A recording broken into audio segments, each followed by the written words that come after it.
तमाम अपने हिंदू और मुसलमान भाई को सलाम और हिंदू भाई को आदाब पेश करता हूं। आज हमारा जो भागीदारी संयुक्त मोर्चा बना है, उस मोर्चे के तीनों नेशनल प्रेसिडेंट आपके दरमियान में तशरीफ़ फरमा है। भागीदारी परिवर्तन मोर्चा के कन्वीनर जनाब बाबू सिंह कुशवाहा साहब, ऑल इंडिया मजलिस इत्तेहादुल मुस्लिमीन के नेशनल प्रेसिडेंट काबिल एहतराम इज़्ज़त माब आली जनाब बैरिस्टर सऊद्दीन ओवैसी साहब, जनाब वामन मेश्राम साहब जो हमारे दरमियान में तशरीफ़ फरमा है। आज भागीदारी संकल्प मोर्चा की ये पहली वर्चुअल मीटिंग, जो परिवर्तन मोर्चा की पहली वर्चुअल मीटिंग जो आपके दरमियान में हो रही है। हस्तिनापुर से हमारे उम्मीदवार जनाब विनोद जाटव जी हैं और मैं आप तमाम लोगों से गुजारिश करूंगा कि आप ज़्यादा से ज़्यादा तादाद में भागीदारी परिवर्तन मोर्चा आपसे ये आह्वान करता है कि आने वाले इलेक्शन में पोलिंग दिन आप जा कर के मजबूती के साथ इस मोर्चे के उम्मीदवार को कामयाब बनाएंगे। और साहिबाबाद से हमारे मोर्चे के कैंडिडेट हैं जनाब मनमोहन झा साहब। मैं आप तमाम लोगों से अपील करूंगा कि भागीदारी परिवर्तन मोर्चा के जो कैंडिडेट हैं, तमाम हिंदू मुसलमान बैकवर्ड मिल कर के इस मोर्चे के उम्मीदवार को कामयाब बनाएंगे। अब आपके दरमियान में पार्टी के MIM पार्टी के नेशनल प्रेसिडेंट जनाब वामन मेश्राम साहब, जो कि राष्ट्रीय परिवर्तन मोर्चा से उनका ताल्लुक़ है, उसके वो अध्यक्ष हैं, वो आपसे बात करेंगे।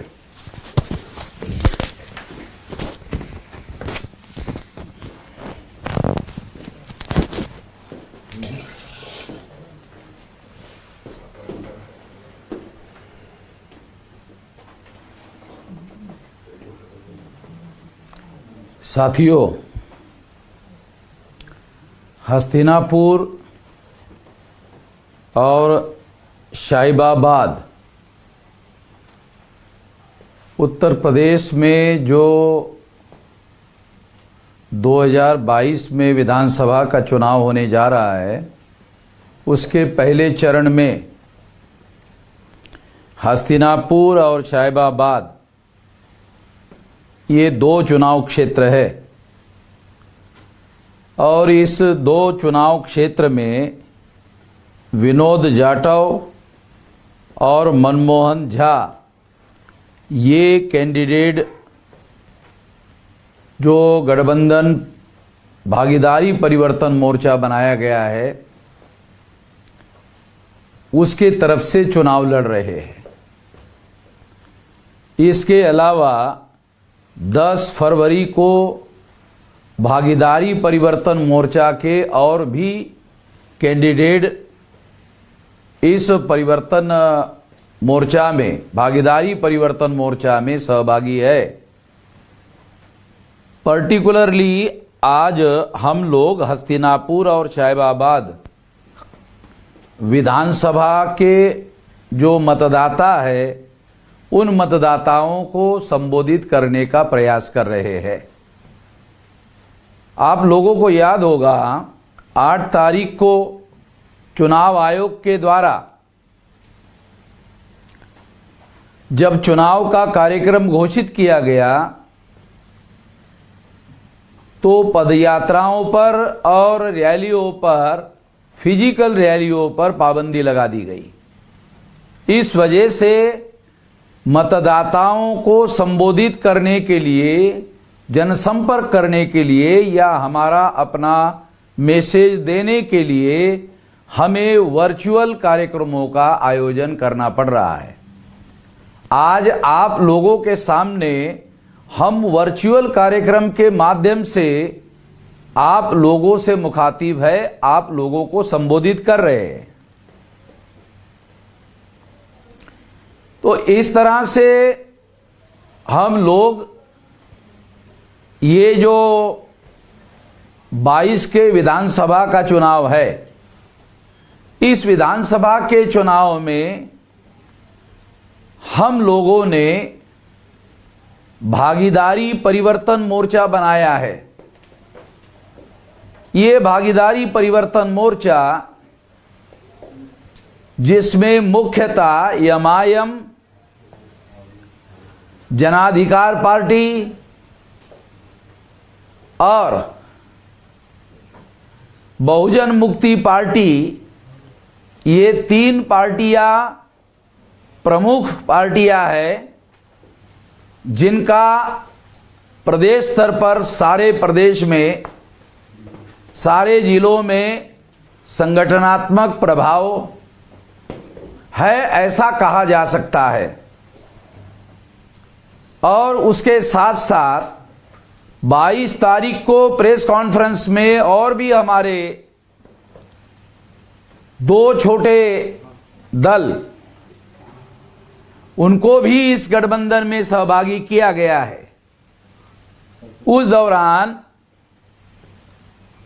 ये घोषित किया गया था कि इस गठबंधन के दरवाजे खुले हैं और जो भी इस पार्टी में या इस गठबंधन में आना चाहते हैं, उनका इसमें आगमन है। तो अभी ऐसे बहुत सारे दल, 8-10 दल जो है, छोटे छोटे 8-10 दल इस गठबंधन में आने के लिए रजामंद है। उनका भी जैसी हमारी पॉलिसी निर्धारित है उसके अनुसार ये पॉलिसी के तहत उनको इस गठबंधन में सहभागी कराने के बारे में हम लोग गठबंधन के जो प्रमुख साथीदार हैं वो आपस में सलाह मशवरा करके इस पर निर्णय भविष्य में करेंगे। इस समय हम लोग वर्चुअल रैलियां कर रहे हैं और वर्चुअल रैलियां करने की वजह से बहुत लंबा समय इन रैलियों में बोलने के लिए उपलब्ध नहीं किया जा सकता, नहीं हो सकता। बहुत सारी दिक्कतें, टेक्निकल दिक्कतें हैं, इस वजह से ऐसा किया जा रहा है। तो मैं 2-3 बातें खास तौर पर जिस बात को लेकर हम लोग लड़ रहे हैं उसको ध्यान में रखते हुए मैं कुछ बातें आप लोगों के सामने रखना चाहता हूं। सबसे पहले तो 26 जनवरी 1950 को जो संविधान इस देश में लागू करने का ऐलान किया, वो संविधान अगर अमल किया गया होता तो इस देश में रिप्रेजेंटेटिव डेमोक्रेसी वजूद में आती, रिप्रेजेंटेटिव डेमोक्रेसी इस्टेब्लिश होती। और अगर ऐसा होता तो देश के तमाम वंचित समूह के जो लोग हैं, जिसमें खास तौर पर हम ऐसा मानते हैं कि एससी, एसटी, ओबीसी और माइनॉरिटी के जो लोग हैं, उनको इस देश की जो जमहूरियत है, इस देश की जो लोकतांत्रिक व्यवस्था है, उस व्यवस्था में रियल रिप्रेजेंटेटिव मिलना चाहिए था। वो रियल रिप्रेजेंटेटिव मिला हुआ दिखाई नहीं देता है। ये जरूर कहा जा सकता है कि अनुसूचित जाति और जनजातियों के जो लोग हैं उनको रिजर्व सीटें पूना पैक्ट के तहत दी गई है, जिनके तहत उनके प्रतिनिधि केवल नॉमिनेट किए जाते हैं और नॉमिनेटेड रिप्रेजेंटेशन की वजह से उनको रियल रिप्रेजेंटेशन का अधिकार मिला हुआ नहीं है। आजादी मिलकर लगभग 75 साल हो रहे हैं और गणतंत्र को अभी ये 73वां साल चल रहा है। तो इतने साल का समय हो गया है, मतलब है गणतंत्र शब्द से वास्तविक बात समझ में नहीं आती है। गणतंत्र के बजाय अगर हम प्रजासत्ताक इस शब्द का उपयोग करें तो प्रजासत्ताक शब्द का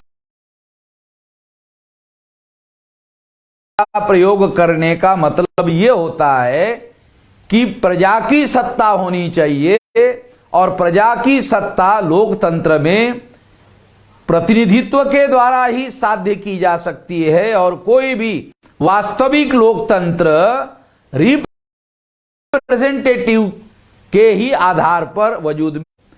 इस आधार पर अगर देखा जाए तो हमारे देश का लोकतंत्र अभी 90% से भी ज्यादा हो जाता है। तो इस तरह से इन लोगों को रियल रिप्रेजेंटेटिव मिला हुआ नहीं है,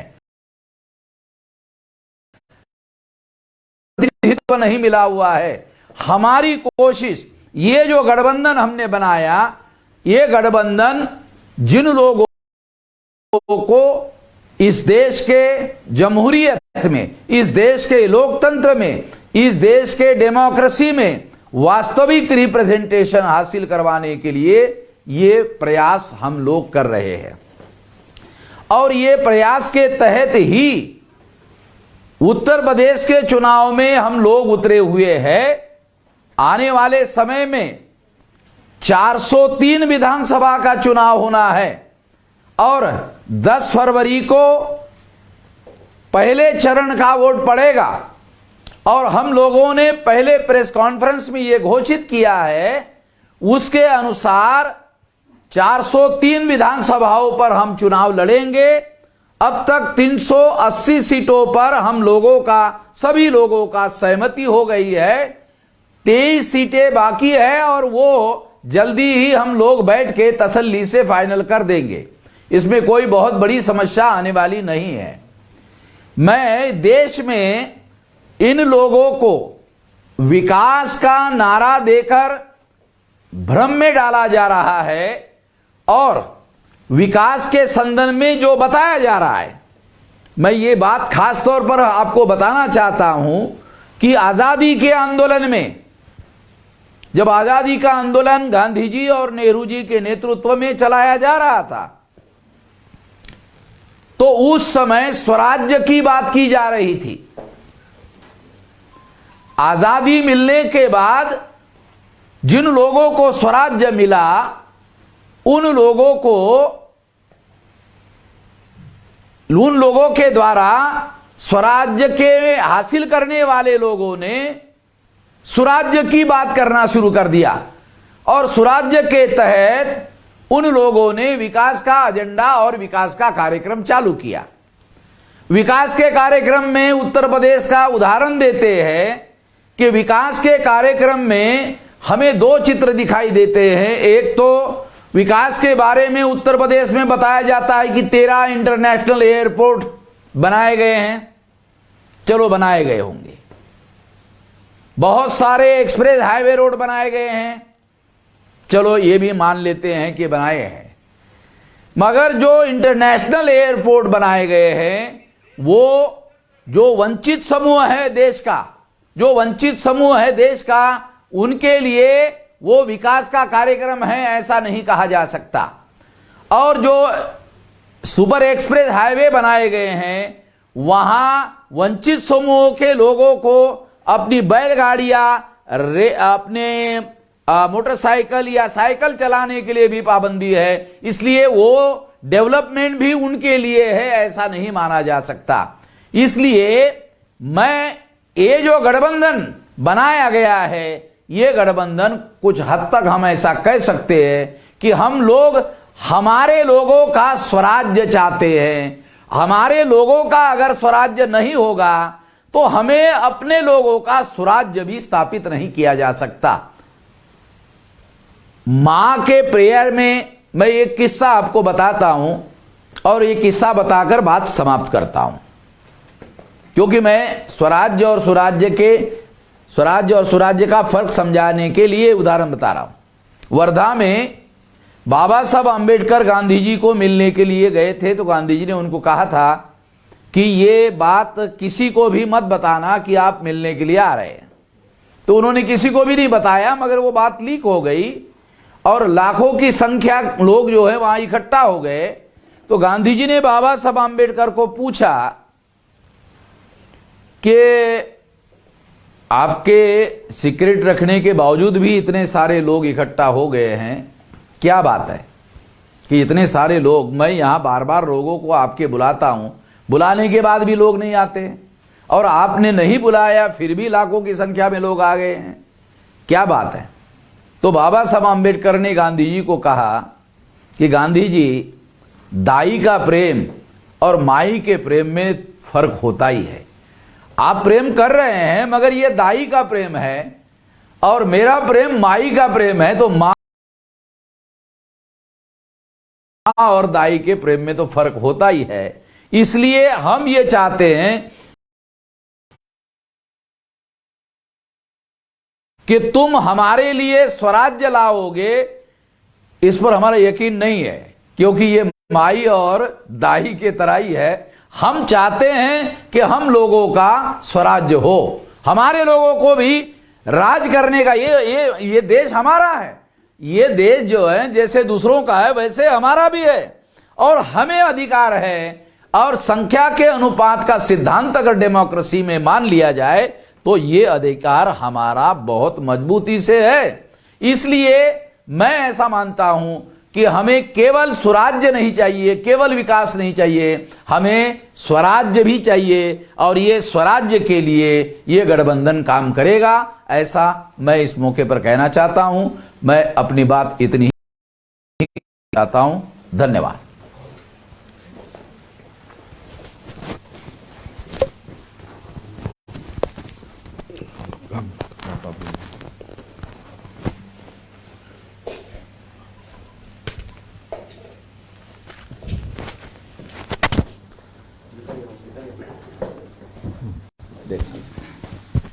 उसको ऐसा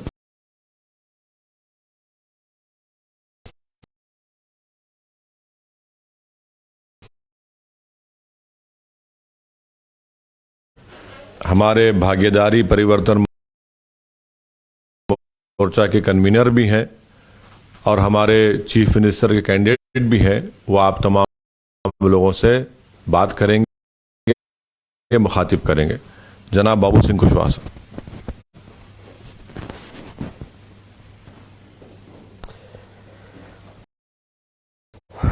आज के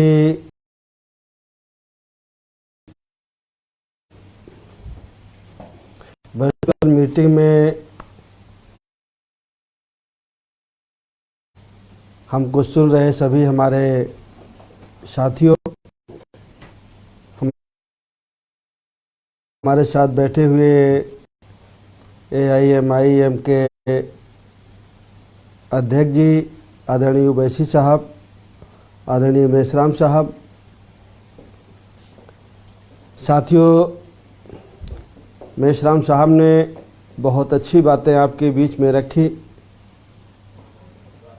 उन्हीं बातों से अपने को जोड़ते हुए कुछ बातें मैं आपके बीच में रखना चाहता हूं। 22 का चुनाव है, पहला चरण है। 10 फरवरी को आपको वोट डालने हैं,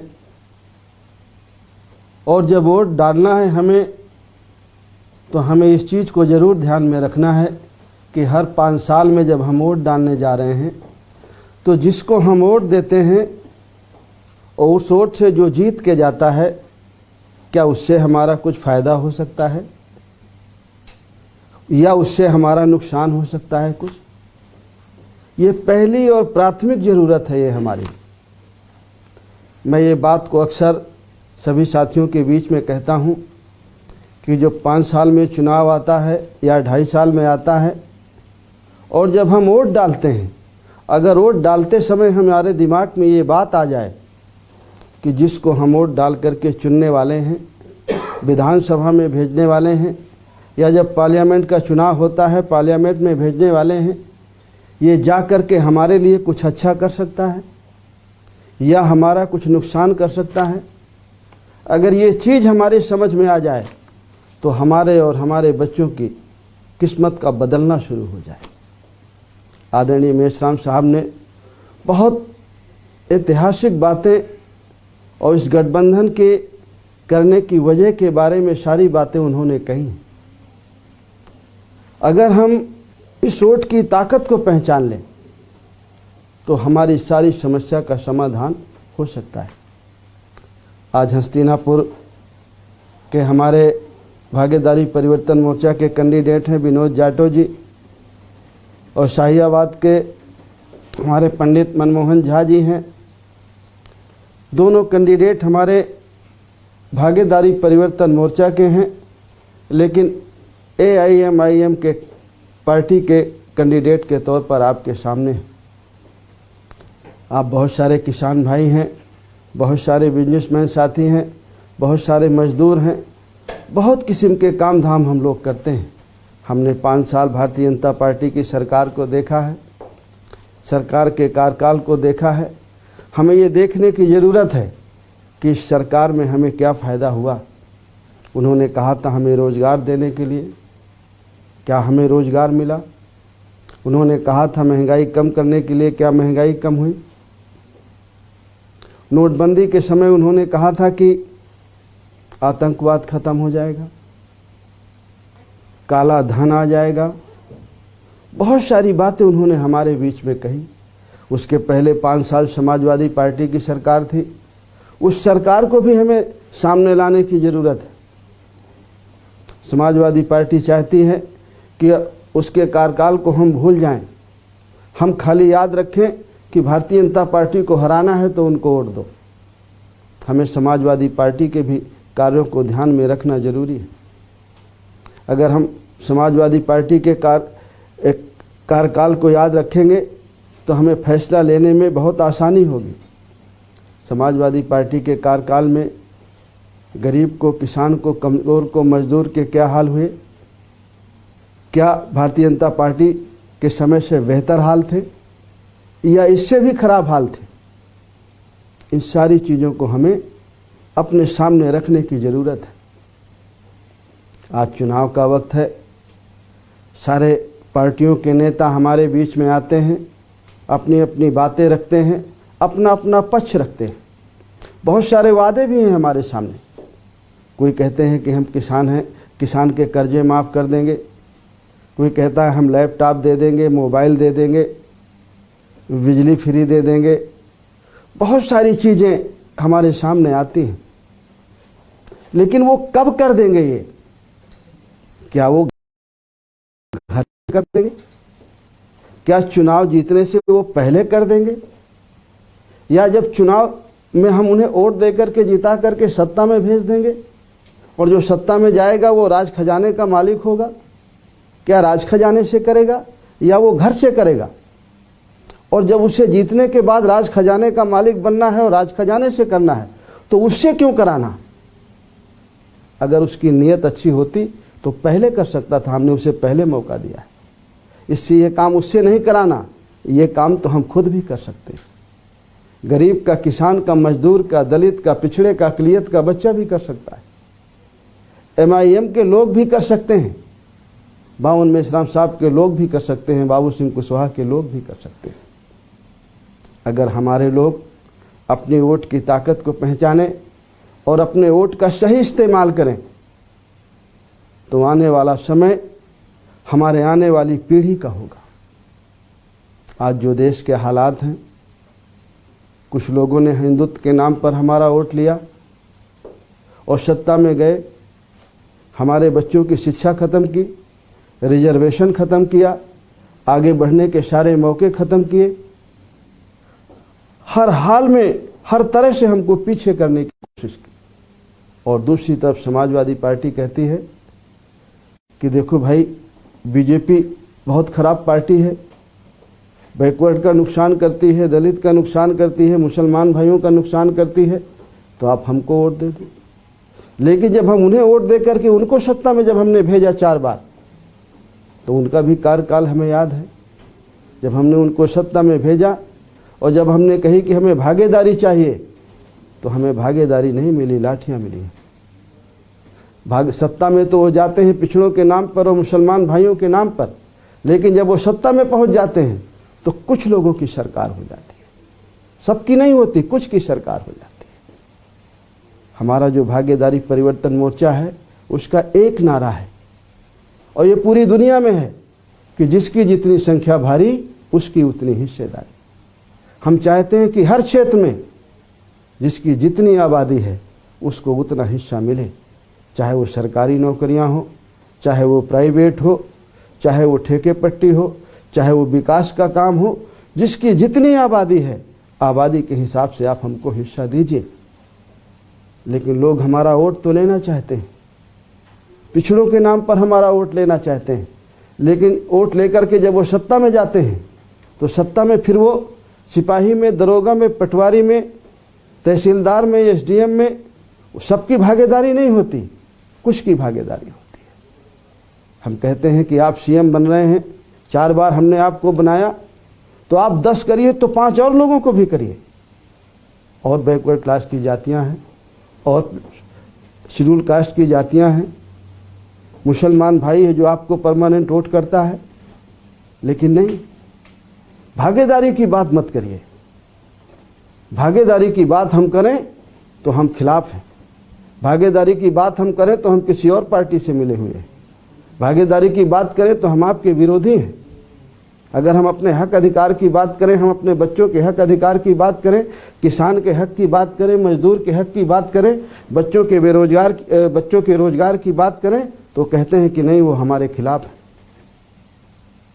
हम किसी के खिलाफ नहीं हैं, हम सबके हक में हैं।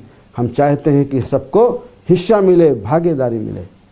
हम चाहते हैं कि जो हमारा किसान है उसको खाद बीज सस्ती मिले, उसकी फसल की सही कीमत मिले, न्यूनतम समर्थन मूल्य की गारंटी हो, उससे कम में जो खरीद हो उस पर मुकदमा हो।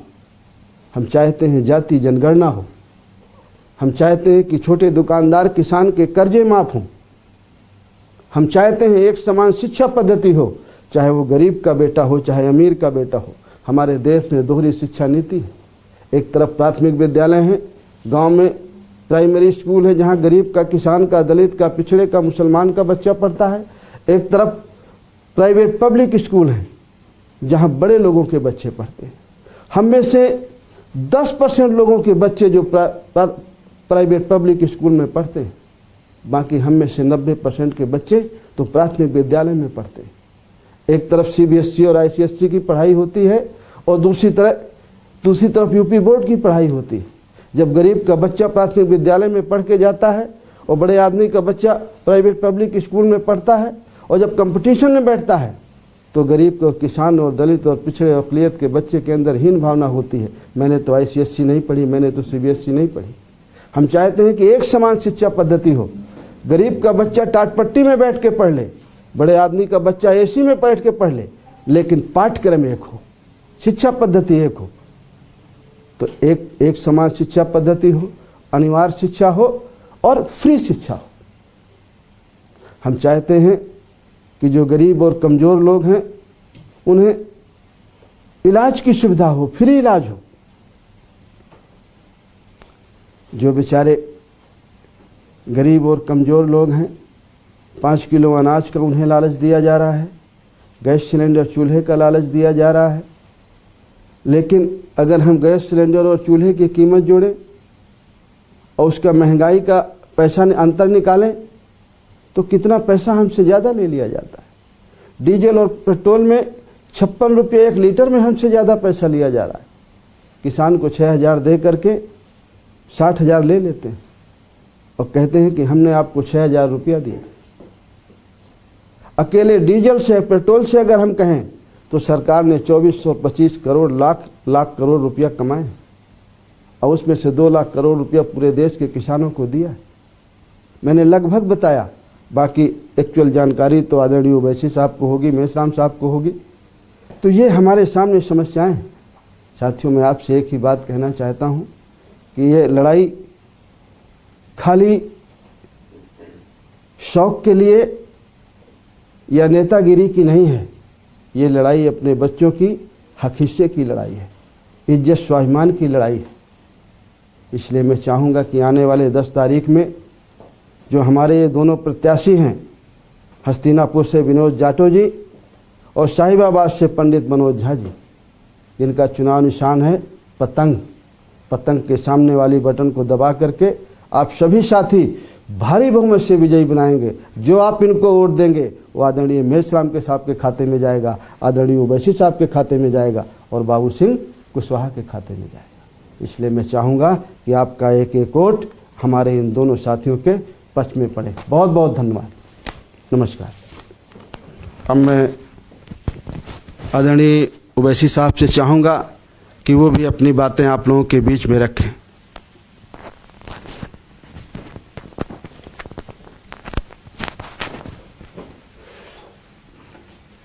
बहुत शुक्रिया जनाब बाबू सिंह कुशवाहा साहब, बहुत शुक्रिया जनाब वामन मिश्रा साहब। मैं तमाम हसीनापुर और साहिबाबाद के देखने वाली जनता को अपनी जानिब से आप तमाम को आज 26 जनवरी है, रिपब्लिक डे है, यौम जमहूरिया है, मैं आपको उसकी मुबारकबाद पेश करता हूँ। मैं साथ ही साथ शुक्रगुजार हूँ जनाब बाबू सिंह कुशवाहा साहब का, जो जन अधिकार पार्टी के प्रेसिडेंट हैं, नेता हैं, जनाब वामन मिश्रा साहब को जो बहुजन मुक्ति पार्टी के सदर हैं, और दीगर जो पार्टीज मिलकर हमने भागीदारी परिवर्तन मोर्चा बनाया है। आज उसकी पहली वर्चुअल रैली है। आने वाले विधानसभा के चुनाव के लिए वर्चुअल रैली पहले की जा रही है, ताकि 10 फरवरी के दिन जो MIM पार्टी के जिम्मेदार हैं, वो जो कैंडिडेट हैं, आप उनके हक में अपने वोट का इस्तेमाल करिए। मैं सबसे पहले हस्तिनापुर की जनता को अपनी जानिब से सलाम करता हूँ, नमस्कार करता हूँ, और आपको ये बताना ज़रूरी समझता हूँ कि यहाँ से हमारी पार्टी के जो भागीदारी परिवर्तन मोर्चा का हिस्सा है, यहाँ पर हमारे कैंडिडेट जनाब विनोद जाटव साहब हैं। और आप जानते हैं कि हमेशा ये देखा गया कि जो कोई भी हस्तिनापुर जीतता है वो पार्टी सरकार में आती है। एक शराब सा लग चुका हस्तिनापुर विधानसभा को। आप बताइए कि जब पंडित नेहरू ने चंडीगढ़ और हस्तिनापुर बनाने का ऐलान किया, चंडीगढ़ इतना तरक्की कर गया, मगर हस्तिनापुर में कोई तरक्की नहीं हुई। आप ये भी जानते हैं कि हस्तिनापुर में कृष्णा सर्किट में टूरिज्म में इसको शामिल किया जा सकता था, मगर बीजेपी की सरकार जो डबल इंजन कहलाती है, हस्तिनापुर में अब तक एक रेलवे स्टेशन उन्होंने नहीं बनाया। हस्तिनापुर की जनता जानती है कि हर साल बारिश जब होती है तो खद्दर का जो इलाका है वो पानी में डूब जाता है। ये डबल इंजन की सरकार हस्तिनापुर में मोदी और योगी की एक ट्रेन का स्टेशन नहीं बना पाई, एक रेलवे ट्रैक नहीं बना पाई। इतनी बड़ी तारीखी ऐतिहासिक जगह है, उसको कृष्णा सर्किट में शामिल नहीं किया। और फिर जो गन्ने के किसान हैं, वो जो बार बार इस बात का डिमांड कर रहे हैं कि गन्ने पर कीमतें बढ़ाई जाएं, ये डबल इंजन की मोदी और योगी की सरकार झूठी साबित हुई कि किसानों से कहा कि उनकी इनकम को डबल कर दिया जाएगा, वो झूठा साबित हुआ। फिर हस्तिनापुर की जनता जानती है कि वहाँ पर स्कूल के नाम पर कोई बिल्डिंग नहीं है। हस्तिनापुर की जनता ये भी जानती है कि अल्पसंख्यक समाज के हमारे OBC भाइयों को और मुस्लिम अक़लियत को, पिछड़े समाज को वहाँ पर स्कूल नहीं है, यूनिवर्सिटी नहीं है। एक डिग्री कॉलेज पिछले साल सैंक्शन हुआ, अब उसकी बिल्डिंग अभी कंस्ट्रक्शन चल रहा है। बसेस चलती हैं, नाम पे सिर्फ नहीं नजर आती, मवाना रोडवेज डिपार्टमेंट पर। हर जगह हस्तिनापुर में गंदगी, कचरा और सबका साथ, सबका विकास के झूठे बातें जो बीजेपी करती है वहां पर आपको नजर आता है। हस्तिनापुर की जनता ये भी जानती है कि किसकी वजह से ओमकार सिंह तोमर ने खुदकशी की। हस्तिनापुर की जनता जानती है कि जो बीजेपी के जिम्मेदारों की वजह से ओमकार सिंह तोमर ने खुदकशी की। हस्तिनापुर की जनता वो भी जानती है कि किससे कहा गया था कि 15 लाख रुपए दो वरना तुमको एसिड डालने के केस में तुमको गिरफ्तार कर दिया जाएगा। हस्तिनापुर की जनता ये भी जानती है कि कार्तिक पूर्णिमा स्नेहा मेला की तामीर का कंस्ट्रक्शन की बात कब से की जा रही है, उस पर कुछ नहीं होता। इसीलिए मैं हस्तिनापुर की जनता से ये अपील कर रहा हूं कि आप लोग मिलकर इस भागीदारी परिवर्तन मोर्चा, जिसमें हम बाबू सिंह कुशवाहा साहब को ये तय करे हैं कि अगर उत्तर प्रदेश की जनता हमको सत्ता देती है तो पहले 2.5 साल के लिए हमारे बड़े भाई जनाब बाबू सिंह कुशवाहा साहब इस भागीदारी परिवर्तन मोर्चा के मुख्यमंत्री होंगे, और 2.5 साल के बाद हमारे दलित समाज के लोग मुख्यमंत्री रहेंगे। और फिर साथ में 3 डिप्टी चीफ मिनिस्टर होंगे, जिसमें अल्पसंख्यक समाज के मुसलमान भी होंगे और दीगर पिछड़े समाज के भी लोग इसमें शामिल होंगे। मैं अब साहिबाबाद विधानसभा के जनता से अपील करूंगा कि यहाँ पर जो भागीदारी परिवर्तन मोर्चा के कैंडिडेट हैं पंडित मनमोहन झा, आप इनके हक में अपने वोट का इस्तेमाल करिए, जिनका सिंबल इंतखाबी निशान पतंग का है। साहिबाबाद असेंबली कॉन्स्टिट्यूंसी में आप जानते हैं कि लाखों की तादाद में हमारे पूर्वांचली भाई रहते हैं। वो मेरी बात से अग्री करेंगे, वो मेरी बात को मानेंगे कि वहां पर एक गवर्नमेंट हॉस्पिटल नहीं है। जब कोविड में लोग साहिबाबाद में हमारे पूर्वांचल के भाई बहन ऑक्सीजन अस्पताल के लिए तड़प रहे थे, तो वहां का बीजेपी का मौजूदा विधायक कहीं पर नजर नहीं आया। अब तक एक अस्पताल वहां पर नहीं बना। आप ये भी जानते हैं कि सिर्फ मेट्रो में नोएडा सेक्टर 62 में सिर्फ 2 पिल्लर डाले गए और साहिबाबाद की जनता के लिए कोई ट्रांसपोर्ट का इंतजाम नहीं है। बेरोजगारी साहिबाबाद और हस्तिनापुर और उत्तर प्रदेश के नौजवानों का मुकद्दर बनकर रह गया। ये डबल इंजन की बीजेपी, योगी और मोदी की सरकार ने उत्तर प्रदेश के नौजवानों को ठगा है। खास तौर से पिछड़ा समाज के नौजवानों को कोई रोजगार नहीं दिया। पीने का पानी, खास तौर से साहिबाबाद में खोड़ा जैसे इलाके में साफ पीने का पानी उनको नहीं मिलता। तो ये तमाम मसाइल हैं। इसलिए मैं हस्तिनापुर और साहिबाबाद की जनता से अपील करूंगा कि 10 फरवरी के दिन पतंग के निशान पर बटन दबाइए। और ख़ास तौर से हम साहिबाबाद के अल्पसंख्यक समाज के लोगों से एक दरमंदाना अपील कर रहा हूं कि यहां से अगर आप पंडित मनमोहन झा को कामयाब करेंगे तो ये सही मानों में सेकुलरिज्म की कामयाबी होगी, ये सही मानों में भाईचारगी की कामयाबी होगी, ये सही मानों में फिरका परस्ती की, कम्युनलिज्म की शिकस्त होगी। इस चीज़ के लिए हमको काम करना है और इसीलिए हम तमाम लोग मिलकर आए हैं। और मेरी आपसे अपील है कि 10 फरवरी के दिन आप वोट डालें इस भागीदारी परिवर्तन मोर्चा के लिए। और पहले मुख्यमंत्री इसके जनाब बाबू सिंह कुशवाहा साहब को, बाबूजी को बनाइए। जनाब वामन मिश्रा साहब भी इसका हिस्सा हैं, दीगर 2 पार्टीज भी इसमें शामिल हैं। आज आप देख रहे हैं कि बीजेपी और समाजवादी पार्टी नहीं है बल्कि 2 मशीन बन चुकी हैं। अगर उस मशीन में किसी को डाल दिया जाएगा, कोई क्रिमिनल होगा तो बीजेपी में चला जाएगा तो साफ सुथरा हो जाएगा, और अगर समाजवादी पार्टी के मशीन में किसी को डाल दिया जाएगा तो सेकुलर हो जाएगा। आप बताइए कि आरएसएस से ताल्लुक रखने वाले लोगों को समाजवादी हसनपुर से अपना टिकट देती है। सुनील सिंह नामी शख्स जिसने क्या क्या कहा था कि अगर योगी को मुख्यमंत्री बनाया जाएगा तो बीजेपी के दफ्तर में कपड़े धोऊंगा, प्लेट्स धोऊंगा, आज वो समाजवादी पार्टी में शामिल हो चुका है। इसीलिए इन लोगों की इन दोगली पॉलिसी को, इनके इन झूठे वादों को आपने पहले भी आजमा चुके हैं। एक नया विकल्प के तौर पर आपके सामने ये कमजोर लोग मिलकर आए हैं। आप इन कमजोरों को ताकत बख्शिए ताकि आपको ताकत मिले, आपको इंसाफ मिले, नौजवानों को उनका हिस्सा मिले। जैसा कि अभी बाबू सिंह कुशवाहा साहब ने कहा कि जिसकी जितनी आबादी उसकी उतना हिस्सेदारी। ये पूरी लड़ाई हिस्से की है और हिस्सेदारी की लड़ाई में हम हस्तिनापुर, साहिबाबाद, बल्कि पूरे उत्तर प्रदेश की जनता से अपील कर रहे हैं कि आइए अपना हिस्सा लीजिए। बीजेपी आपको हिस्सा नहीं देगी। हिंदुत्व के नाम पर आपको वोट लिया और ठाकुर राज आपको मिला। वहीं पर समाजवाद और सेकुलरिज्म के नाम पर आपने सपा का साथ दिया, आपको क्या मिला? सिर्फ एक तबके का, एक बरादरी का, एक जात का आपको उनको फायदा मिला। तो आज आप अगर इस भागीदारी परिवर्तन मोर्चा के हक में अपने वोट का इस्तेमाल करेंगे तो मैं आपको यकीन दिला रहा हूं कि सही मानों में तमाम कमजोरों को उनका हिस्सा मिलेगा, उनको इज्जत मिलेगी, डिग्निटी मिलेगी।